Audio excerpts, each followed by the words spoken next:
Hey team, it's Xavier. I just got first place at the Nexus circuit. I went 9-0 on the day with Drajeweled.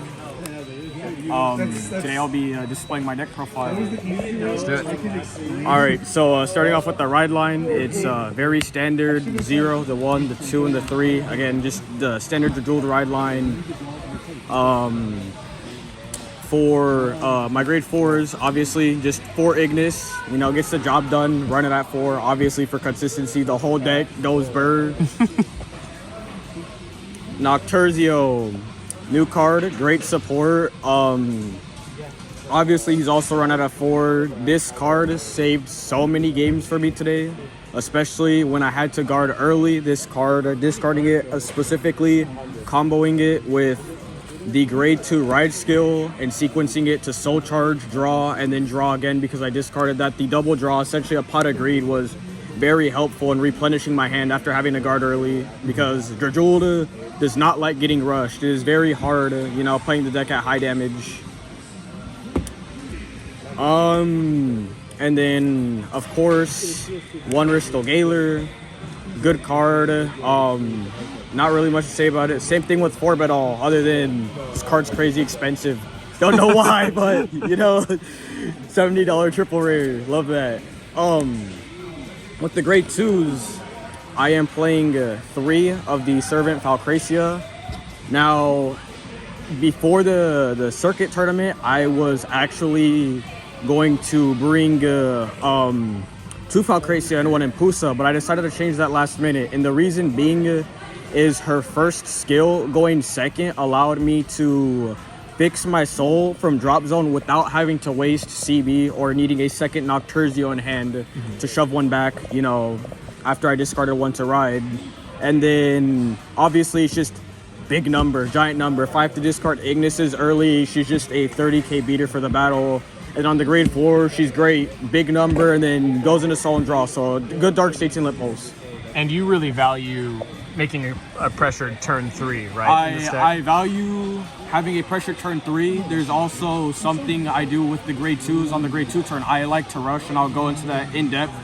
And that actually takes us to the next card. It is Zagan. So this card, on place, I soul charge 1. If I reveal the grade 4, I could call something not named Zagan from soul to rear guard circle. It's grade less than or equal to Vanguard, and then at the end of turn, obviously that card returns to soul.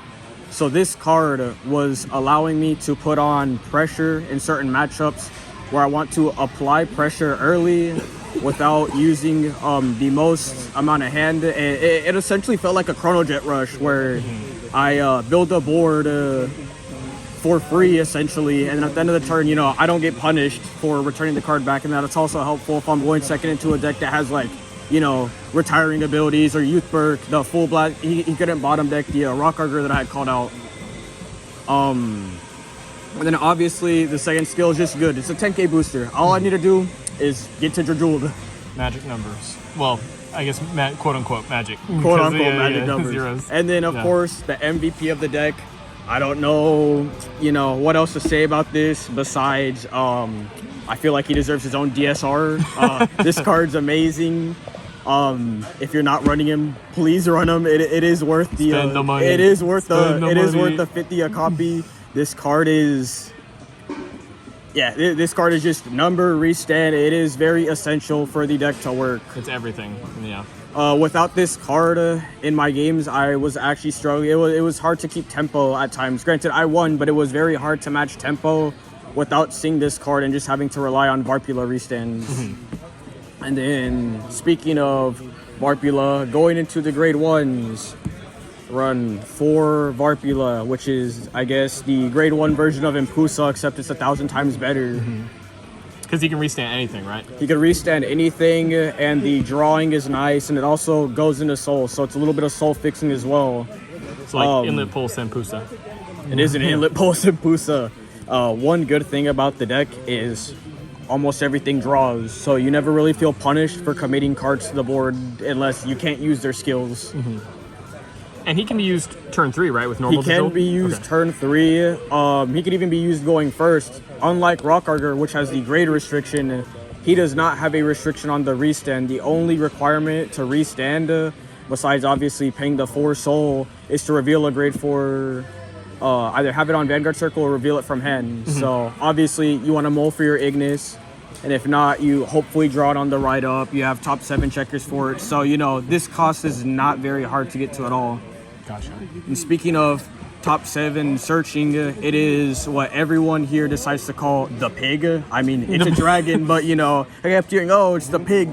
But yes, top 7 searcher. I also like committing this card for the rush because I didn't feel like I had an issue burning early CB if I'm getting rushed. So what I would do is I would call this behind the grade 1 from the Drajeweled ride line, and because every game I had an Ignis in hand, it was essentially the Chrono Jet where I built a 21k column and then I would just purposely whiff and then draw a card. So it just replaces itself in hand. And you know, 21 is a magic number, especially early because not magic trigger guard wise, but in terms of hitting over defensives, you know, 1 defensive does not shut down the entire turn. So I can swing 10, Vanguard 10, and then a column for 21. Right. Well, and they can't just drop 10k if that's an option for them. Like, it's kind of magic. And then the card that I feel severely underrated, yet it's so good, the cat. The guarding skill is nice, but the counter charge skill is what it's really used for, because there are some turns where I wanted a CB, but I have shield in hand, and obviously I don't want to risk it by getting greedy and taking 2 crit swings just to have 1 CB for next turn.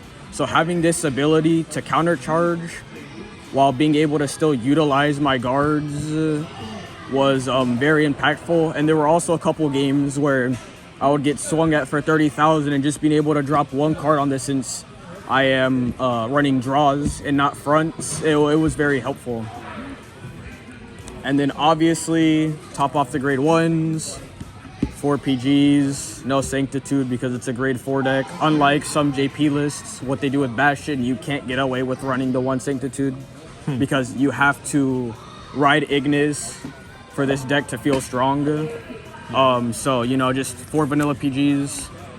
And then for trigger lineup, obviously 4 heals. If you're running less than this, you're a madman. I don't know what to say. Heals are crazy. And then 8 critical, again, very standard. And then these are, I guess, more flexible picks. The draws and the over trigger choice. Now, because this deck is so piece reliant, I prefer the draws over fronts, even though, yes, fronts can help with numbers later. Fronts can be, they're 15Ks early, so, you know, I can't really drop this to guard unless it's a rear guard swinger. But, checking these defensively and checking these offensively to start digging through my deck for pieces was huge. The same thing with this. I have seen the argument for the red over trigger. It is pretty valid. I prefer the blue. I definitely would not recommend the Dark States over trigger when most of the time they're going to PG your Vanguard anyways. And unless you check the Dark States OT early in this deck, it doesn't feel scary at all. The reason why I prefer this more is, again, Drajeweled is very piece sensitive. So being able to tutor any card I drop back to hand, or any card from drop back to, you know, back to hand, is nice. If I need shield, add shield back. If I need a rock auger, add a rock auger back. And it adds a crit. It adds the 100 million. I'll take it. You know, crit pressure is very strong in this deck. The only thing I will say is this deck does struggle against Leonorn and Mushi King. So when you're playing the deck, you want to be mindful of your guarding early. So if you can guard early, I would do so, because they'll rush with the mushrooms, rush with the Zarium Fairy. So taking those little pokes will end up impacting you later in the game. And then honestly, if you're playing into Mushi King, since that is a tricky match, if they're going first, if you have to CB deny and pass turn, because it's not worth them getting the 5-6 drive checks while you're still at grade 2, because a lot of the times, I'm gonna be honest, you're not gonna be able to ride up. And is that early rush, is that another reason for your 4 vanilla heals? It is. So I was debating running the stand heals for the mirror match. It's good into Nord. It's good into a lot of the stuff right now. It's even good into Mushi. The issue I have though is, again, especially since I'm already running the draws, I'm already cutting down on shield, so I want to be able to guard early if I open the heals, because the 10K isn't going to cut it all the time. Especially going second, it feels bad, you know, being 5K short and either A, having to commit a 5K from hand to make 15, or B, you know, I just have to eat the damage, and none of those really feel great. But yeah, it was a fun tourney. Honestly, the hardest deck to beat for me today was my round 6 and, you know, my final round opponent, Java. I don't know why, but I guess crossover just works when it works.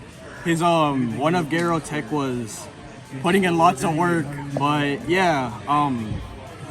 Yeah, congratulations on first place, dude. Thank you. We're very proud of you. Any last words for the camera, for the audience?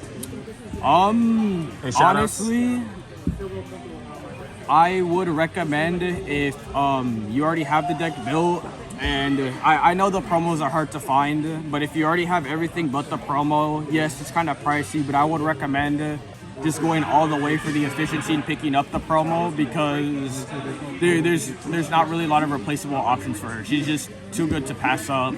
And of course, shout out the team, the boys. They always come in clutch with supporting me. It was great. I had a blast. You know, after what happened at the BCS in Houston and not winning my first game in top 8, you know, being able to get through it here, yeah, it was a good confidence boost, and this is a good breath of fresh air considering Duluth didn't go the best for us.